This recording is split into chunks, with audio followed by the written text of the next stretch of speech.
Επαναλαμβάνω την παγκόσμια κοινότητα πίσω από την κουρτίνα. Ποιος μας βοηθάει συνήθως κάθε Παρασκευή? Ο Χρήστος ο Αργυρίου, ο διεθνολόγος και συνεργάτης, ειδικός συνεργάτης του Ιδρύματος Στράσβουργκ. Καλησπέρα, Χρήστο. Καλησπέρα σε εσάς, στους τηλεθεατές και στα παιδιά του στο Κοντρόλ. Λοιπόν, ελπίζω να είσαι καλά, καταρχήν. Και πάμε να πιάσουμε... Το ίδιο και εγώ λέω για εσάς. Πάμε λοιπόν να δούμε λίγο το παρασκήνιο, αυτό που λέω πίσω από την κουρτίνα. Τι πραγματικά συμβαίνει.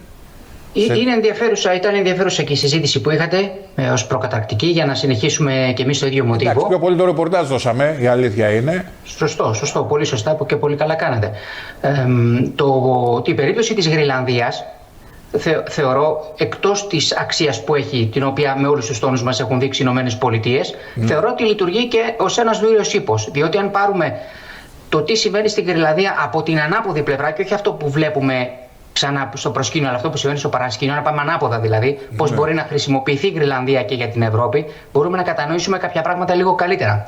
Δηλαδή, για να διαλύσει κανείς μια συμμαχία 75 ετών, το ΝΑΤΟ δηλαδή, συζητάω για το ΝΑΤΟ, χρειάζεται μια αφορμή που να φαίνεται ότι την προκάλεσαν άλλοι. Ο Τραμπ λοιπόν θέτει ένα ζήτημα εθνικής ασφάλειας των ΗΠΑ μέσω της Γροιλανδίας ξεκάθαρα. Βέβαια. Η Ευρώπη όμως αρνείται επικαλούμενη τα κυριαρχικά της δικαιώματα να ακολουθήσει αυτή τη γραμμή. Και πολύ σωστά κάνει. Για ποιο λόγο? Διότι μέσω του Γενικού Γραμματέα του ΝΑΤΟ, οι ίδιες οι ΗΠΑ μας ανακοίνωσαν ότι από το 2027 αναλαμβάνει η Ευρωπαϊκή Ένωση το ρόλο της ηγέτιδας του ΝΑΤΟ. Άρα η Αμερική κάνει στην άκρη, οι ΗΠΑ. Σε ό,τι αφορά το ΝΑΤΟ. Ναι, γι' αυτό και λέω λοιπόν ότι σωστά αρνούνται η Δανία και η Ευρωπαϊκή Ένωση να ακολουθήσουν τις ΗΠΑ. Βάσει λογικής. Ναι. Ο Τραμπ τώρα όμως κατηγορεί την Ευρώπη ότι δεν είναι σύμμαχοι και ότι υπονομεύουν την ασφάλεια της Αμερικής στον αρκτικό κύκλο μέσω αυτού. Το αποτέλεσμα λοιπόν είναι ένα τέλειο πολιτικό άλοθη για τις ΗΠΑ να αποσύρουν τη χώρα των ΗΠΑ δηλαδή από το ΝΑΤΟ. Λέγοντας στους Αμερικανούς ψηφοφόρους, γιατί σε αυτούς βασίζονται, ότι γιατί να προστατεύσουμε την Ευρώπη από τη στιγμή που εκείνοι δεν μας αφήνουν να προστατεύσουμε τον εαυτό μας. Άρα με αφορμή τη Γροιλανδία λες, δίνεται ένα πάτημα στην Αμερικανική κυβέρνηση και σε κάποια κέντρα αμερικανικά, γιατί δεν μπορώ να πιστέψω ότι όλα τα αμερικανικά κέντρα θέλουν τη διάλυση του ΝΑΤΟ. Όχι βέβαια. Είναι διαιρεμένοι και στις ΗΠΑ και φάνηκε και από τις εκδηλώσεις των πολιτών, φάνηκε από τις ψηφοφορίες στο Κογκρέσο, στην Βουλή, σαφώς και περιμένουν. Γι' αυτό και είπα ότι και ο Ντόναλντ Τραμπ έχει ημερομηνία λήξης και θα δούμε βάσει της υπομονής που θα κάνουμε τον χρόνο ποια από τις δύο μεριές θα βγει επωφελούμενη. Ας πάρουμε λοιπόν τώρα το σενάριο ότι το ΝΑΤΟ διαλύεται με αφορμή την Γροιλανδία. Μπορεί να συμβεί. Δεν ξέρω αν θα υπερισχύσει, αλλά είναι ένα σενάριο το οποίο φαίνεται μέσω της ρητορικής που χρησιμοποίησε ο Μαρκ Ρούτε. Την τελευταία φορά που τον ακούσαμε να λέει ότι από το 27 αναλαμβάνει η Ευρώπη, φαίνεται ότι υπάρχει ένα κομμάτι διάλυσης. Υπάρχει ένα μέρος διάλυσης. Γιατί η ηγέτιδα χώρα του ΝΑΤΟ είναι και οι ΗΠΑ. Περίμενε όμως. Η επόμενη μέρα ποια είναι? Αυτό είναι το θέμα. Η επόμενη μέρα ποια είναι? Άντε, πες μας, λένε bye bye Αμερικανοί. Εντάξει, πάρτε και το ΝΑΤΟ εσείς Ευρωπαίοι, πάρτε τα όλα, φεύγω εγώ, τελειώσαμε, 75 χρόνια καλά ήτανε, τέλος, φεύγω. Οι άλλοι από εδώ τι κάνουν, οι Ευρωπαίοι? Ας δούμε καλά, για την Ευρωπαϊκή Ένωση δεν μπορούμε ακριβώς να απαντήσουμε αυτή τη στιγμή έτσι όπως είναι η κατάσταση, γιατί και οι ίδιοι οι ηγέτες της Ευρωπαϊκής Ένωσης δεν γνωρίζουν το τι ξημερώνει αύριο, έτσι όπως κινούνται πολιτικά. Θα σταθώ όμως στις ΗΠΑ γιατί η Ευρώπη φαίνεται να είναι παρακολούθημα, όπως έχω πει και άλλες φορές. Δεν φαίνεται ότι κυβερνάει, ότι έχει τη δύναμη να ηγηθεί.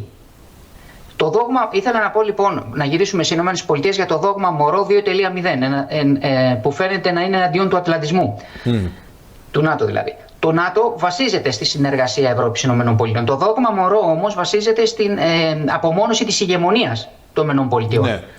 Αυτό λοιπόν στην πραγματικότητα δείχνει ότι δεν πρόκειται για έναν απομονωτισμό, το λεγόμενο isolationism που λένε στις ΗΠΑ, αλλά για μια ημισφαιρική ηγεμονία που οραματίζονται οι ΗΠΑ αυτή τη στιγμή. Και όχι απομονωτισμό. Διότι. Περίμενε. Να το κάνουμε λίγο πιο, να το εξηγήσεις λίγο αυτό.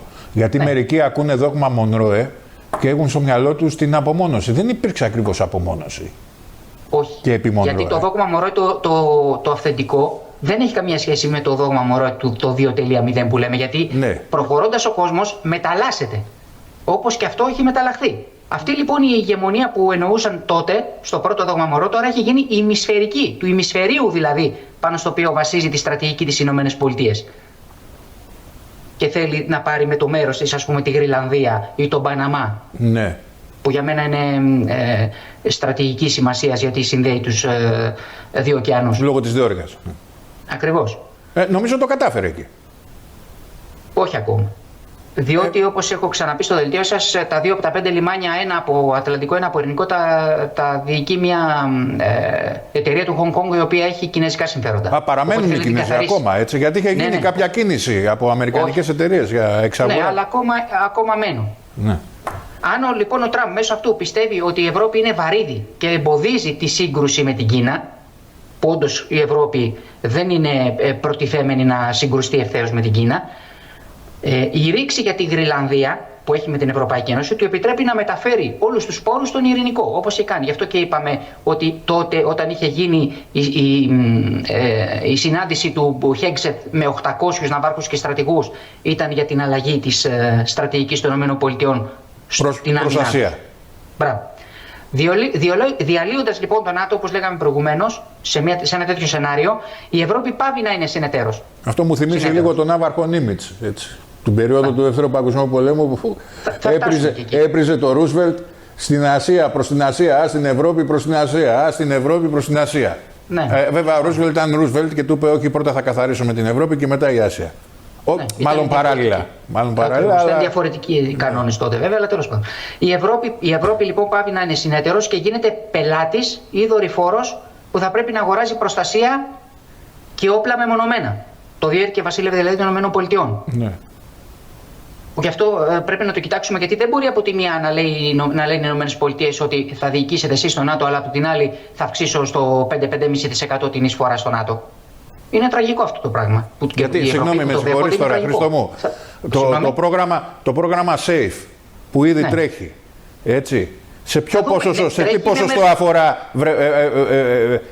ευρωπαϊκές επιχειρήσεις του τομέα της άμυνας και σε τι ποσοστό αφορά τις αμερικανικές? Ακριβώς, είναι δυσανάλογο. Είναι δυσανάλογο προς όφελος των Ηνωμένων Πολιτειών. Βέβαια, δεν θα κάνεις εισαγωγές. Ακριβώς. Και τεχνογνωσία. Δεν σου λόγω συμφωνία που είχε κάνει και η Φόντερ Λάιν για να ρίξει τους δασμούς. Μπράβο. Τώρα να βάλουμε και τη Ρωσία στο παιχνίδι. Αν ο Τραμπ θέλει λοιπόν να διαλύσει το ΝΑΤΟ, η Ευρώπη θα μπορούσε μάλλον, γιατί το είχα πει πάλι στο δικό σας δελτίο, να απαντήσει ότι εμείς θα φέρουμε τη Ρωσία μέσα, εφόσον αναλαμβάνουμε εμείς την ηγεσία του ΝΑΤΟ. Τώρα αυτό σας λέω και πάλι για ακόμα μια φορά, καταλαβαίνω πως ακούγεται, αλλά μέσα στο δόγμα του ΣΟΚ που οι ΗΠΑ έχουν βάλει το δυτικό ημισφαίριο, θα πρέπει κάποια στιγμή και η Ευρωπαϊκή Ένωση να απαντήσει. Αν δεν μπορεί τώρα να απαντήσει διότι δεν έχει τους κατάλληλους ηγέτες, αυτό είναι ένα άλλο θέμα. Είναι όμως το θέμα όμως, Χρήστο. Το ξέρω, αλλά τι μπορούμε να κάνουμε εμείς εκτός από το να συμβουλέψουμε. Ναι. Δηλαδή, επαναλαμβάνω, όταν ο πρόεδρος Πούτιν είχε ζητήσει από τον Μπιλ Κλίντον ναι, να συζητήσουν την ένταξη της Ρωσίας στο ΝΑΤΟ, τι διαφορά έχει από το να το κάνουμε εμείς τώρα? Έτσι όπως είναι η κατάσταση, θα έλυνε και πολλά προβλήματα. Ως απάντηση, λέει, στον Αμερικανό, έτσι. Ακριβώς. Γιατί θα άλλαζε και η τακτική των ΗΠΑ μετά από κάτι τέτοιο. Αλλά γνωρίζουν ότι οι Ευρωπαίοι δεν είναι ικανοί να κάνουν κάτι τέτοιο. Γι' αυτό και λέω ότι η διάλυση του ΝΑΤΟ θα προκαλούσε τέτοιο γεωπολιτικό σοκ που θα ανάγκασε κάθε χώρα μέλος μετά να επαναδιαπραγματευτεί τα πάντα από μηδενική βάση. Και αυτά όλα για τη Γρυλανδία. Λέω λοιπόν, μήπως η Γρυλανδία είναι το στυλό που θέλει ο Τραμπ να υπογράψει τη ληξιαρχική πράξη θανάτου του ΝΑΤΟ? Αυτό το σενάριο βάζω στην κουβέντα μας. Όχι, το ακούω με μεγάλο ενδιαφέρον, γιατί κακά τα ψέματα ποτέ δεν ήταν φιλικός ο Τραμπ προς το ΝΑΤΟ. Ιδίως μετά τη συνάντηση που είχαν στη Βιρτζίνια. Και στην πρώτη αλλά εντάξει, ειδικά τώρα δεν το συζητάμε. Ναι. Είναι λίγο περίεργο αυτό, ξέρεις γιατί? Γιατί ο Ντόναλντ Τραμπ δεν ήθελε την εκκίνηση πολέμων. Ναι. Η στρατηγική ασφάλειας όμως των ΗΠΑ τον ανάγκασε να ακολουθήσει αυτή την τακτική. Διότι αν δεν την ακολουθούσε, με κάποιο τρόπο, με τον Α ή τον Β, θα έπρεπε να ήταν πρόεδρος. Ή θα έπρεπε να το αφαιρέσουν, να τον καθαιρέσουν, ή θα έπρεπε να κάνουν κάτι άλλο, να το βγάλουν τη μέση προς τα συμφέροντα του κράτους. Γι' αυτό λέω ότι τα συμφέροντα του κράτους των ΗΠΑ υπερισχύουν κάθε πρόεδρου. Ναι. Το έχουμε πει πολλές φορές από εδώ. Ναι. Αλήθεια. Ωραία. Τώρα, αν ο Τραμπ χρησιμοποιήσει λοιπόν τη Γρυλανδία ως μοχλό πίεσης για την Ευρώπη, έχει τα αντανακλαστικά η Ευρώπη να αντιπροτείνει κάτι άλλο? Όχι. Σε ένα συνεχώς λοιπόν μεταλλασσόμενο περιβάλλον, γεωστρατηγικά εννοώ, που όλο και συχνότερα, που σας είπα και προηγουμένως, οι ΗΠΑ υποβάλλουν το δυτικό ημισφαίριο στο δόγμα του σοκ, θα πρέπει η Ευρωπαϊκή Ένωση να αλλάξει το ξεπερασμένο πλέον status quo πάνω στο οποίο πατούσε και πορευόταν τα προηγούμενα χρόνια, και να απαντήσει επίσης με ένα σοκ. Γιατί και εσύ ως Ευρωπαϊκή Ένωση θα πρέπει να προσαρμοστείς στον επερχόμενο κόσμο. Εσύ όταν δεν μπορείς λοιπόν να κατανοήσεις τον επερχόμενο κόσμο, πώς θα προστατεύσεις τους πολίτες σου και το έδαφος σου? Ναι, ας πούμε για παράδειγμα αυτό που ακούω τώρα, στρατιωτική αποστολή λέει ευρωπαϊκών χωρών στη Γρυλανδία. Με σκοπό? Ποιος είναι ο σκοπός? Έχει καταλάβει κανείς? Οι Γερμανοί κάτι ψέλισαν, για να είμαι ακριβής. Ο Πιστόριος, ναι, τον άκουσα. Ότι εντάξει, λόγω των Κινέζων και των Ρώσων να είμαστε εκεί. Μα δεν έχουν παρουσία εκεί. Το αργότερα, εγώ συμφωνώ με τις Ηνωμένες Πολιτείες έως 100%. Ότι όντως μελλοντικά θα υπάρξει πρόβλημα και σωστά κινούνται προς αυτή την κατεύθυνση. Συμφωνώ μαζί τους. Ωραία. Στη συγκεκριμένη όμως στιγμή, τώρα που το ζητάνε, γιατί πρέπει να προλάβουν, όπως είπα, και τις ενδιάμεσες εκλογές του Νοεμβρίου, γιατί υπάρχει περίπτωση, αν τις χάσει ο Τραμπ, να σταματήσει κάθε συζήτηση που κάνουμε τώρα και να κυρωθεί. Ναι, βέβαια. Ναι, γιατί σε περίπτωση, επαναλαμβάνω, που χάσουν το Κογκρέσο, θα σταματήσει η οικονομική κάνουλα. Οπότε δεν θα μπορούν να κάνουν κάτι. Δεν θα μπορούν να κάνουν τίποτα, ούτε για τη Γρυλανδία, ούτε για τον Παναμά αργότερα. Αν υποθέσουμε ότι υπάρχει ένα σενάριο πληστηριασμού για τη Γρυλανδία, το οποίο ακούγεται εξωπραγματικό για τη σημερινή διπλωματία, αλλά πλέον έτσι όπως περνάμε σε αυτό που σας λέγα στο κόμμα του σοκ, ισχύει, έχει πολύ βαθιές ρίζες στις σχέσεις των Ηνωμένων Πολιτειών και της Δανίας. Γιατί αυτό δείχνει την συναλλακτική πολιτική των Ηνωμένων Πολιτειών, που είδαμε πρόσφατα μεταξύ Βενεζουέλας και Ουκρανίας, που συζητήσαμε. Και συζητάνε και όλοι οι συνάδελφοι. Μπράβο. Και τη φέρνουμε στο προσκήνιο για ποιο λόγο? Γιατί έχουμε παρελθόν πώλησης εδαφών. Δηλαδή, το προηγούμενο μεταξύ Ηνωμένων Πολιτειών και Δανίας το 1917, όπου οι δανεικές Δυτικές Ινδίες πουλήθηκαν έναντι $25 εκατομμυρίων σε χρυσό στις Ηνωμένες Πολιτείες και ονομάστηκαν Παρθένες νήσι. Κάτσε, περίμενε. Ναι, εμένα το μυαλό μου πήγε στην Αλάσκα. Εντάξει, αλλά τέλος πάντων. Θα σου πω και για την Αλάσκα, αλλά ήθελα να ακολουθήσω το μοτίβο της Δανίας. Ναι. Η Δανία πούλησε. Επειδή η Δανία πούλησε στις Ηνωμένες Πολιτείες, λοιπόν, οι Ηνωμένες Πολιτείες το είδαν το κομμάτι αυτό ως διαπραγματεύσιμο. Δηλαδή με τους Δανούς έχουμε μία διαπραγμάτευση εδαφών. Έχει καταγραφεί στην ιστορία. Και το έχουν λάβει. Άρα σου λέει μπορούμε να το επαναλάβουμε. Αφού το έχουμε κάνει μία φορά, να το κάνουμε και άλλη μία φορά. Ακριβώς. Η επίσημη προσφορά λοιπόν, φεύγοντας από τις Παρθένες νήσους, η επίσημη προσφορά λοιπόν του Τρούμαν μετά το 1946, από το Δεύτερο Παγκόσμιο Πόλεμο, αφού κατάλαβε ότι λέει τώρα το κράτος των ΗΠΑ μέσω του Ντόναλντ Τραμπ για τη σπουδαιότητα της Γρυλανδίας και το ρόλο της Σοβιετικής Ένωσης που θα έπαιζε στο μέλλον, όντως και γίνεται τώρα, πρόσφερε $100 εκατομμύρια σε χρυσό για να αγοράσει το νησί. Τότε. Περίμενε, κάτσε. Αυτό δεν το ξέρω. Ο Τρούμαν είχε κάνει προσφορά στη Δανία μεταπολεμικά να αγοράσει τη Γρυλανδία. Ναι, $100 εκατομμύρια έδωσε ο Τρούμαν στη Δανία. Σε χρυσό επίσης, πάλι για να αγοράσει το νησί. Να αγοράσει τη Γρυλανδία. Μπράβο. Η Δανία λοιπόν απορρίπτει την προσφορά, αλλά ως αντάλλαγμα τους δίνει το σημερινό Πίτουφικ. Τη βάση που έχουν εκεί. Ναι, τη βάση την διαστημική. Ναι. Ήταν η αεροπορική βάση Θούλ τότε, η οποία μετονομάστηκε σε Πίτουφικ, που την ξέρουμε εμείς σήμερα. Η οποία παραμένει η βορειότερη βάση των ΗΠΑ. Μετά. Άρα αντί να την πουλήσουν, κάνα παραχώρηση. Κοίτα να δεις πόσο πίσω πάμε, έτσι, επί Τρούμαν. Γι' αυτό βάζω μπροστά την επιστήμη, γιατί μέσω της ιστορίας μπορείς να καταλάβεις τι γίνεται, και επειδή η δική μου ειδικότητα είναι της πρόγνωσης, πρέπει να καταλάβω τι είχε γίνει πριν για να μπορώ να δω λίγο πιο μετά. Άσχετα τώρα έτσι όπως είναι η κατάσταση, ότι δεν μπορώ να πατήσω σε κανένα οικοδόμημα, το οποίο οικοδόμημα εννοώ ένα επιστημονικό πόνημα, εγχείρημα, βιβλίο τέλος πάντων, τα οποία ήταν η βάση της επιστήμης, αλλά τώρα καταρρίπτονται και πρέπει και αυτά να ανανεωθούν. Όπως λέμε δόγμα Τρούμαν 2.0, Και τα παλιά βιβλία τώρα πρέπει πλέον σιγά σιγά να αρχίσουν να ανανεώνονται. Φεύγουμε από αυτό για να μην τρώω το χρόνο. Ο William Seward λοιπόν ήταν αυτός που εννοούσες εσύ, ο άνθρωπος που αγόρασε την Αλάσκα από τη Ρωσία το 1867. Ναι, μπράβο. Τότε. Και έχει εισηγηθεί επίσημα την αγορά και της Γρυλανδίας και της Ισλανδίας τότε. Πάμε πολύ πίσω, δε φίλε. Μπράβο. Πάμε 19ο αιώνα για την Γρυλανδία. Μπράβο. Φαντάσου λοιπόν η στρατηγική των ΗΠΑ τι βάθος έχει.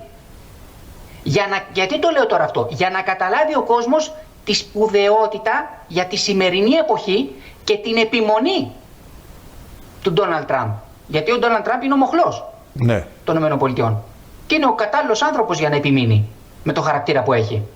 Άρα εδώ με την ανάλυση που κάνεις και πηγαίνοντας και στα ιστορικά δεδομένα, δεν έχουμε να κάνουμε με μια εντός εισαγωγικών η φράση, για να μην παρεξηγηθώ, τρέλα του Αμερικανού Προέδρου που ξύπνησε ένα πρωινό και είπε τι θέλω να πάρω, τη Γρυλανδία.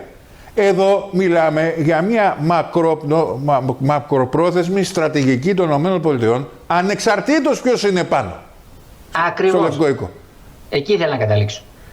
Οι μυστικές λοιπόν συζητήσεις που γίνανε μετά την αγορά της Αλάσκα από τους Αμερικανούς, από τους Ρώσους, συγγνώμη, μετά το 1910 υπήρξαν συζητήσεις για τριπλή ανταλλαγή εδαφών.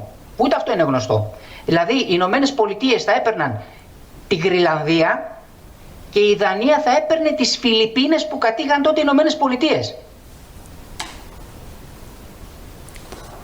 Το σενάριο αυτό κατέρευσε, ναι, αλλά δείχνει αυτό που είπαμε προηγουμένως, ότι η Γρυλανδία θεωρείται ένα πολύτιμο asset. Αυτό τι δείχνει επίσης, εκτός από αυτό που λέω, ότι μπορεί οι αιώνες που συζητάμε τώρα να έχουν παρέλθει, αλλά έχουμε περάσει και στο απικιοκρατία 2.0. Όχι μόνο στο δόγμα Μωρό 2.0. Απικιοκρατία και τότε, ανταλλαγή εδαφών, ξένων, και ανταλλαγή και τώρα. Με άλλα μέσα και άλλους όρους. Γι' αυτό και είναι ενδεδειμένη. Γι' αυτό και λέω 2.0. Και εκεί υπάρχει μετάλλαξη. Τα πράγματα δεν είναι τόσο απλά όσο δείχνει τη ισιογραφία. Αν κάτσεις και τα συζητήσεις όπως σας λέω εγώ τώρα και σας τα εξηγώ, έχουν μια πολύπλευρη ανάλυση, η οποία μπορεί να βγάλει συμπεράσματα πέρα από αυτά που φαίνονται στην καθημερινότητα της ιδιοσιογραφίας ή της επιστημονικής κοινότητας μέσω ενός άρθρου. Ξέρεις, ζούμε και στην εποχή των νέων τεχνολογιών, στην εποχή της τεχνολογικής ταχύτητας, με την οποία η πληροφορία φτάνει σε εμάς, έτσι, στους δέχτες. Βομβαρδιζόμαστε από το πρωί το βράδυ με πληροφορίες, έρχονται συνέχεια. Εμείς δημοσιογράφοι τρέχουμε να καλύψουμε το ρεπορτάζ, τι έχει γίνει, και δεν προλαβαίνεις όλο αυτό το πράγμα να το χωνέψεις, να το διηλύσεις, να δεις. Κάτσε ρε παιδί μου, γιατί συμβαίνει αυτό? Μα δεν είναι και η δουλειά σας εσάς. Ναι. Αυτή είναι η δική μου δουλειά. Η δική σας είναι να παρουσιάσετε. Ναι, σε αυτό έχεις δίκιο. Άρα εδώ υπάρχει ένα υπόβαθρο. Που πολύ μεγάλο. Δεκαετίες πίσω. Αιώνες. Η σημερινή οικονομική συναλλαγή που θα μπορούσε να επιτευχθεί, από ό,τι συζητούν οι οικονομολόγοι και οι στρατηγιστές στις ΗΠΑ, λένε ότι θα χρειαζόταν τον ετήσιο αμυντικό προϋπολογισμό των ΗΠΑ για αγορά της Γρυλανδίας. Δηλαδή μιλάμε για ένα ποσό της τάξης των 700 δισεκατομμυρίων, πάλι σε χρυσό. Αν υποθέσουμε ότι φτάσουμε σε αυτό το σημείο. Ναι, καλά. Υπάρχουν αυτά τα χρήματα τώρα? Κοίταξε να δεις. Όπως δεν υπάρχουν τα χρήματα να ξεπληρωθεί το παγκόσμιο χρέος, έτσι θα είναι και αυτά. Κατάλαβα. Γράφτα στο χρέος. Εντάξει. Αν υποθέσουμε λοιπόν ότι η Δανία, που δεν πρόκειται να συμβεί, αλλά μέσα στο δόγμα του σοκ, όπως είπα προηγουμένως, ότι η Ευρωπαϊκή Ένωση δεν έπρεπε να αρχίσει να συζητά, να σταματήσει αυτή τη ρητορική περί πολέμου και φερέτρων με τη Ρωσία και να ξεκινήσει μία συζήτηση σε προθάλαμο ένταξη της Ρωσίας στο ΝΑΤΟ, με το ίδιο δόγμα του σοκ, και οι Δανείοι θα μπορούσαν, όχι ότι θα συμβεί, ξαναλέω, λέω τι θα μπορούσε να γίνει αν θέλαν να διατηρήσουν το δόγμα του σοκ και να απαντήσουν στους Αμερικάνους, στις ΗΠΑ με το ίδιο νόμισμα. Να πούν ότι βάζω τη Γρυλανδία σε ένα πληστηριασμό. Να δω τότε τι θα γινόταν. Ποιος θα δώσει τα περισσότερα?